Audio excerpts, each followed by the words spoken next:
Are you playing?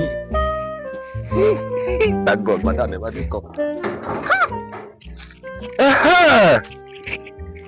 Fine boy, they don't need check out. Today, my side chick no go know say I don't marry. I go show am excess love. Ha! Today na today, see today, this roses. Chuka. Yeah. You think say they wise? Don't forget your wedding ring. In case Madam Self come back from her own side and house. Shut up! Shall be your own. Me? They only help you, make you balance your family. You don't balance. Come shift, come up for you.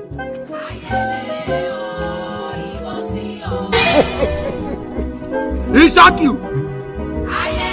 They have left you. This one, sir, eh? Which kind of thing be this one? Which shall come be this one old? You know, another person say make person don't go do something like you can't expect person for parole. Which kind of thing be this one?